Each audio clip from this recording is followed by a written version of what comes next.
प्रादेशिक समाचार के साथ मैं शीला कुमारी। पहले मुख्य समाचार। प्रधानमंत्री नरेंद्र मोदी ने ओलंपिक्स खेलों में भारत की प्रतिभागिता की समीक्षा की। कहा, खेल देश के राष्ट्रीय चरित्र के हृदय में बसा है। कोरोना संक्रमण की संभावित तीसरी लहर से बचाव के लिए राज्य के 2 जिलों में पेडियाट्रिक वार्ड बनकर तैयार। केंद्र सरकार ने शिक्षक पात्रता परीक्षा टीईटी क्वालिफाइंग सर्टिफिकेट की वैधता की अवधि 7 वर्ष से बढ़ाकर आजीवन करने का किया फैसला। और दक्षिण पश्चिम मानसून पहुंचा केरल। मौसम विभाग ने झारखंड के 5 जिलों के लिए जारी किया येलो अलर्ट।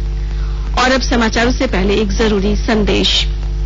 कोविड संक्रमण को देखते हुए श्रोताओं से अपील है कि कोई भी कोताही न बरते। सुरक्षा के सभी उपायों और 3 आसान उपायों का पालन करें और सुरक्षित रहें। मास्क पहने, 2 गज की दूरी है जरूरी, सुरक्षित दूरी बनाए रखें, हाथ और मुंह साफ रखें और टीका लगवाएं। लोगों को कोविड से संबंधित जानकारी देने और उनके मार्गदर्शन के लिए राष्ट्रीय हेल्पलाइन कार्यरत है। इसका नंबर है 011-2397-8046 और 1075। इसके अलावा राज्य हेल्पलाइन नंबर 104 डायल कर समस्या का त्वरित समाधान किया जा सकता है। और चलते हैं अब समाचारों की ओर। प्रधानमंत्री नरेंद्र मोदी ने आज ओलंपिक्स खेलों की तैयारी की समीक्षा बैठक की अध्यक्षता करते हुए कहा कि खेल देश के राष्ट्रीय चरित्र के हृदय में बसा है। उन्होंने कहा कि देश के युवा खेल के सुदृढ़ और आकर्षक चरित्र का निर्माण कर रहे हैं। टोक्यो में आयोजित होने वाले ओलंपिक्स के लिए 11 खेल स्पर्धाओं के लिए 100 खिलाड़ियों ने क्वालीफाई किया है। 25 और खिलाड़ियों के क्वालीफाई होने की संभावना है। ओलंपिक्स खेलों की तैयारी की समीक्षा बैठक में प्रधानमंत्री श्री मोदी ने कहा कि ओलंपिक्स खेलों में भाग लेने वाले युवा खिलाड़ियों के उत्साहवर्धन के लिए पूरे देश के 135 करोड़ भारतीयों की शुभकामनाएं उनके साथ है। श्री मोदी ने टीकाकरण से लेकर प्रशिक्षण सुविधाओं तक खिलाड़ियों की सभी जरूरतों को उच्च प्राथमिकता के आधार पर पूरा करने पर जोर दिया। प्रधानमंत्री ने कहा कि वैश्विक मंच पर प्रत्येक युवा खिलाड़ी की सफलता से हजारों युवाओं को खेलों में भाग लेने की प्रेरणा मिलेगी। श्री मोदी ने कहा कि जुलाई में वे ओलंपिक दल के सदस्यों के साथ वीडियो कॉन्फ्रेंस के माध्यम से संपर्क में रहेंगे। कोरोना संक्रमण की संभावित तीसरी लहर को ध्यान में रखते हुए स्वास्थ्य विभाग के निर्देश पर राज्य के 2 जिलों कोडरमा और गिरिडीह में पेडियाट्रिक वार्ड बनकर तैयार है। कोरोना संक्रमित बच्चों के इलाज के लिए राज्य का पहला डेडिकेटेड पेडियाट्रिक कोविड अस्पताल का स्वास्थ्य मंत्री बन्ना गुप्ता ने आज ऑनलाइन माध्यम से और कोडरमा सांसद अन्नपूर्णा देवी, विधायक नीरा यादव और उपायुक्त रमेश घोलप ने संयुक्त रूप से विधिवत तौर पर कोडरमा सदर अस्पताल में बने 20 बेड वाले ऑक्सीजन पेडियाट्रिक वार्ड और 30 बेड वाले डेडिकेटेड कोविड केयर सेंटर का उद्घाटन किया। इस मौके पर रांची से ऑनलाइन जुड़े राज्य के स्वास्थ्य मंत्री बन्ना गुप्ता ने जिलेवासियों के बेहतर स्वास्थ्य की कामना की। पेडियाट्रिक वार्ड में बच्चों की सुविधाओं और मनोरंजन का ख्याल रखते हुए दीवारों पर कार्टून कैरेक्टर की पेंटिंग बनाई गई है। दोनों वार्ड में ऑक्सीजन युक्त बेड के अलावा 6 वेंटिलेटर युक्त बेड भी तैयार है। जिले के उपायुक्त रमेश घोलप ने बताया कि राज्य सरकार के दिशा निर्देश पर बच्चों की भावनाओं को ध्यान में रखते हुए पेडियाट्रिक वार्ड बनाया गया है। राज्य सरकार के द्वारा ये डायरेक्शन आया था हम लोगों को कि आने वाले तीसरी लहर में बच्चे संक्रमित होने की आशंका को देखते हुए child friendly dedicated covid paediatrics ward हम लोगों को तैयार करने थे। तो इसमें बच्चों को अकेलापन महसूस ना हो और building as a learning bed का जो कंसेप्ट है तो उसके तहत हम लोगों ने 20 बेड का, जो कि पाइपलाइन से ऑक्सीजन सपोर्टेड है, ये पेडियाट्रिक वार्ड तैयार किया है। और बेड में से 20 बेड हम लोगों के ऑलरेडी ऑक्सीजन सप्लाई से थे पाइपलाइन वाले, और शेष जो 30 बेड है उसको भी हम लोगों ने पाइपलाइन सप्लाई बना दिया है। तो उसका भी आज उद्घाटन माननीय मंत्री महोदय स्वास्थ्य विभाग के उनके कर कमलों के द्वारा हुआ है। और आने वाले 3rd वेव में भी किसी भी तरह की संक्रमण ना हो उसके लिए हम लोग प्रयास कर रहे हैं। कोरोना की संभावित तीसरी लहर से निपटने के लिए गिरिडीह जिला में भी एक डेडिकेटेड पेडियाट्रिक कोविड वार्ड का उद्घाटन आज विधायक सुदिव्य कुमार सोनू ने किया। इस मौके पर विधायक ने कहा कि इस वार्ड में स्वास्थ्य, सुरक्षा एवं मनोरंजन का खासा ध्यान रखा गया है। बच्चों के खेलने के लिए कैरम बोर्ड, लूडो, मनोरंजक तस्वीरें, पेंटिंग्स, कार्टून्स व अन्य उपकरणों की सुविधाएं उपलब्ध कराई गई है, जिससे बच्चों को उचित इलाज के साथ साथ उन्हें घर जैसा माहौल भी मिल सके। चाइल्ड फ्रेंडली वार्ड को आदर्श आंगनबाड़ी केंद्र के तर्ज पर बनाया गया है। वार्ड की दीवारों पर खूबसूरत पेंटिंग्स, कार्टून्स, मोटिवेशनल थीम्स एवं छोटे छोटे स्लोगन बनाए गए हैं ताकि बच्चों को मनोवैज्ञानिक रूप से मजबूत किया जा सके।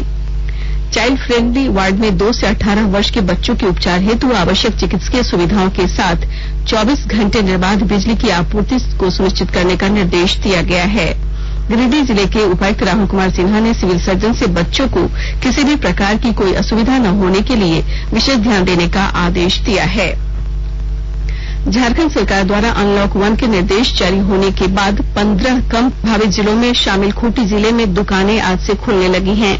कोरोना संक्रमण के मद्देनजर दुकानदारों ने सरकार द्वारा जारी गाइडलाइन और स्वच्छता का पालन किया। दुकानों की साफ सफाई कर दुकानों में ग्राहकों के लिए सैनिटाइजर की भी व्यवस्था की गई है। प्रायः सभी दुकानदार मास्क नहीं तो सामान नहीं का स्टिकर भी लगाए हुए हैं। बिना मास्क के किसी भी ग्राहक को सामान नहीं दिया जा रहा है। ऐसे ही एक महिला व्यापारी मनीषा गुप्ता ने कहा कि पूरा व्यवस्था के साथ खोले हैं। कोई भी कस्टमर आ रहा है तो उसे दुकान में हम लोग बिना मास्क के एंट्री नहीं दे रहे हैं। मास्क के साथ कोई भी भीड़ हो रहा है, जैसे ज्यादा कस्टमर आ रहा है तो सोशल डिस्टेंसिंग के साथ हम लोग दूरी के साथ रखते हैं। कोई भी कस्टमर एंट्री करने से पहले हम लोग पहले सैनिटाइज करते हैं और भीड़ ज्यादा नहीं करते हैं। 2-3 को ही हम लोग दिखाते, ज्यादा भीड़ होने के बाद हम लोग बाहर ही कस्टमर को लाते हैं। ऐसा व्यवस्था हम लोग बनाते हुए आज दुकान खोले हैं। चतरा जिले में उपायुक्त दिव्यांशु झा के निर्देश पर आंगनबाड़ी सेविका, स्वयं सहायता समूह की दीदियों एवं सहिया सभी प्रखंडों में घर घर जाकर ग्रामीणों को अपने व्यवहार में 100% कोविड नियमों का अनुपालन और कोविड टीका लगवाने के लिए जागरूक कर रही हैं।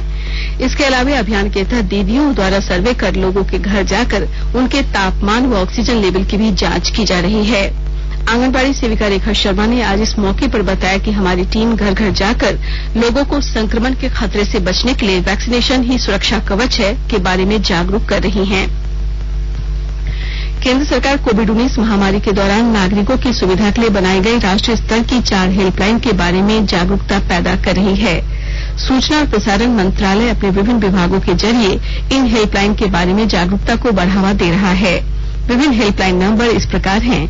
कोविड संबंधी सवालों का जवाब देने के लिए स्वास्थ्य और परिवार कल्याण मंत्रालय की हेल्पलाइन 1075, महिला और बाल विकास मंत्रालय की चाइल्ड हेल्पलाइन 1098, मनोवैज्ञानिक सहायता के लिए राष्ट्रीय मानसिक स्वास्थ्य और न्यूरोसाइंसेज संस्थान निम्हांस की हेल्पलाइन 08046110007, कोविड-19 से जुड़ी किसी भी समस्या के लिए राष्ट्रीय हेल्पलाइन नंबर 01123978046 या 1075 और राज्य हेल्पलाइन नंबर 104 डायल कर समस्या का त्वरित समाधान लिया जा सकता है। आकाशवाणी के ताजा तरीन समाचारों के लिए आप हमारी वेबसाइट newsonair.com पर लॉग ऑन कर सकते हैं। ताजा समाचार Twitter handle @AIR news alerts और Facebook page All India Radio News पर भी उपलब्ध है। आप प्रादेशिक समाचार एकांश के ट्विटर हैंडल @AIR न्यूज_रांची और फेसबुक पेज तथा YouTube channel AIR news Ranchi पर भी हमारे बुलेटिन सुन सकते हैं। प्रादेशिक समाचार आप आकाशवाणी रांची से सुन रहे हैं और अब पेश है कोरोना से बचाव के कुछ संदेश। चलो मिलकर शुरुआत करें, चलो एक फैसला आज करें, मास्क नहीं तो टोकेंगे, कोरोना को रोकेंगे, चलो एक वादा करते हैं, चलो एक वादा करते हैं, मास्क नहीं तो टोकेंगे, कोरोना को रोकेंगे। भारत सरकार द्वारा जनहित में जारी। कोविड-19 से बचाव और सुरक्षित रहने के 3 उपाय। मास्क लगाएं, 2 गज दूरी है जरूरी, सुरक्षित दूरी रखें, हाथ और मुंह साफ रखें। जोहार साथियों, मैं आपका मुख्यमंत्री हेमंत सोरेन बोल रहा हूं। कोरोना संक्रमण से आपको और आपके परिवार को सुरक्षित रखने के लिए राज्य सरकार निःशुल्क टीका लगा रही है। कोरोना टीका पूरी तरह सुरक्षित एवं प्रभावी है, इसलिए आप अफवाहों पर ध्यान न दें, टीका अवश्य लें। मैंने टीका ले लिया है, क्या आपने लिया? अगर नहीं लिया तो आप अवश्य टीका लगाएं। धन्यवाद। प्रादेशिक समाचार में आपका फिर से स्वागत है। केंद्र सरकार ने शिक्षक पात्रता परीक्षा टीईटी क्वालिफाइंग सर्टिफिकेट की वैधता की अवधि 7 वर्ष से बढ़ाकर आजीवन करने का फैसला किया है। केंद्रीय शिक्षा मंत्री रमेश पोखरियाल निशंक ने कहा कि ये फैसला वर्ष 2011 से लागू होगा। श्री निशंक ने कहा कि राज्य और केंद्र शासित प्रदेश ऐसे उम्मीदवारों के लिए नए टीईटी प्रमाण पत्र जारी करने अथवा पुराने प्रमाण पत्रों को पुनः वैध करने के लिए आवश्यक कार्यवाही करेंगे, जिनकी 7 वर्ष की अवधि पहले ही समाप्त हो गई है। दुनिया भर के तमाम उत्पादों की तरह ही बहुत जल्द अब गांव में बनने वाले सामान को भी घर बैठे ऑनलाइन मंगवाया जा सकेगा। विस्तृत ब्यौरा दे रहे हमारे धनबाद संवाददाता। दुनिया भर के तमाम उत्पादों की तरह ही बहुत जल्द अब गांव में बनने वाले सामान को भी घर बैठे ऑनलाइन मंगवाया जा सकेगा। देश की शीर्ष 100 इकाइयों में शुमार केंद्रीय खनन एवं ईंधन अनुसंधान संस्थान सिंफर के वैज्ञानिकों ने इसके लिए फैसिलिटेशन सेंटर विकसित किया है। धनबाद में डिनोबिली स्कूल के पास इस सेंटर में ग्रामीण ई बाजार की शुरुआत की गई। इस बाजार से गांव में बनने वाले कृषि उत्पाद, हस्तकरघा के आइटम, हर्बल प्रोडक्ट और औषधि को ई कॉमर्स पोर्टल के माध्यम से बाजारों में लाने की तैयारी की गई है। सिंफर निदेशक डॉक्टर प्रदीप कुमार सिंह ने बताया कि इलेक्ट्रॉनिक और सूचना प्रौद्योगिकी मंत्रालय भारत सरकार की ओर से यह प्रोजेक्ट सिंफर को सौंपा गया था। इसके तहत फैसिलिटेशन सेंटर की शुरुआत की गई है। इसके साथ ही सेंटर पर कंप्यूटर स्किल डेवलपमेंट प्रशिक्षण भी दिया जाएगा। दीपक, आकाशवाणी समाचार, धनबाद। धनबाद जिले के रेलवे कोचिंग डिपो में खड़ी ट्रेन की 6 बोगियां लुढ़क कर बेपटरी हो गई। घटना की जानकारी मिलते ही रेल महकमे में अफरा तफरी मच गई। कोचिंग डिपो में एलएचबी के 6 डब्बे खड़े थे जो लुढ़क कर लगभग आधा किलोमीटर आगे चले गए। सुरक्षा की अनदेखी की वजह से यार्ड में खड़े कोच लुढ़क कर निकल गए। घटना काफी सुबह हुई थी, इस वजह से कोई दुर्घटना नहीं हुई। मुख्य रेल मार्ग पर घटना नहीं होने की वजह से ट्रेनों के परिचालन पर कोई असर नहीं पड़ा है। मामले की जांच के लिए इंक्वायरी कमेटी बनाई गई है। मौसम विभाग ने कहा है कि दक्षिण पश्चिम मानसून आज केरल पहुंच गया है। विभाग ने बताया कि दक्षिण पश्चिम मानसून दक्षिण अरब सागर, लक्षद्वीप, दक्षिण पश्चिम बंगाल की खाड़ी और केरल तथा तमिलनाडु के दक्षिणी के कुछ हिस्सों की ओर बढ़ गया है। मौसम विभाग के अनुसार अगले 2 दिन में दक्षिण पश्चिम मानसून के केरल के बाकी भागों, लक्षद्वीप, तमिलनाडु के कुछ हिस्सों और कर्नाटक की सीमा की ओर बढ़ने की संभावना है। मौसम विभाग के अनुसार इस साल जून से सितंबर के बीच देश में मानसून की बारिश लंबी अवधि के औसत का 101% रहने की संभावना है। इधर बीते दिनों यास चक्रवात से बने हवा के निम्न दबाव के कारण झारखंड में 13 से 15 जून के बीच मानसून के प्रवेश करने की संभावना जताई जा रही है। झारखंड में इस वर्ष सामान्य मानसून की संभावना है। वहीं मौसम विभाग ने आज राज्य के 5 जिलों रांची, खूंटी, सिमडेगा, पूर्वी और पश्चिमी सिंहभूम के लिए येलो अलर्ट जारी किया है और कई हिस्सों में मध्यम और हल्के दर्जे की बारिश की चेतावनी दी है। राज्य सरकार द्वारा लागू स्वास्थ्य सुरक्षा सप्ताह में चतरा जिले के अन्य धार्मिक स्थलों के साथ प्रसिद्ध मां भद्रकाली मंदिर परिसर के भी कपाट श्रद्धालुओं के लिए बंद रखे गए हैं। जिला प्रशासन ने श्रद्धालुओं से अपील की है कि वो लागू स्वास्थ्य सुरक्षा सप्ताह के नियमों के तहत फिलहाल 10 जून तक अपने घरों से ही पूजा अर्चना करें। और जानकारी दे रहे हमारे चतरा संवाददाता। स्वास्थ्य सुरक्षा सप्ताह को लेकर 1 जून को राज्य सरकार के द्वारा जारी नई गाइडलाइन के तहत चतरा जिले में सभी व्यावसायिक प्रतिष्ठानों को दोपहर 2 बजे तक खोलने की छूट तो मिल गई है, लेकिन धार्मिक स्थलों को लेकर सरकार ने फिलहाल यथास्थिति को कायम रखी है। प्रसिद्ध मां भद्रकाली मंदिर परिसर के भी कपाट श्रद्धालुओं के लिए 10 जून सुबह 6 बजे तक फिलहाल बंद ही रहेंगे। हालांकि 1 जून को स्वास्थ्य सुरक्षा सप्ताह को लेकर राज्य सरकार की हुई बैठक से पूर्व मंदिर के पुजारियों तथा श्रद्धालु भक्तों को यह उम्मीद थी कि राज्य सरकार के द्वारा दी जाने वाली छूट के तहत मंदिरों के कपाट खुल जाएंगे, लेकिन धार्मिक स्थलों को लेकर सरकार के द्वारा किसी भी तरह की कोई नई व्यवस्था नहीं बनाई गई है। अशोक कुमार तुलसियान, आकाशवाणी समाचार, चतरा। सरायकेला चाईबासा सड़क मार्ग पर चाईबासा बॉर्डर स्थित रगरगी गांव में अज्ञात वाहन के कुचलने से 35 वर्षीय व्यक्ति की मौत हो गई। मृतक पहाड़पुर गांव का रहने वाला था। सुबह मुख्य सड़क पार करते समय अज्ञात वाहन की चपेट में आने से उसकी मौत घटनास्थल पर ही हो गई।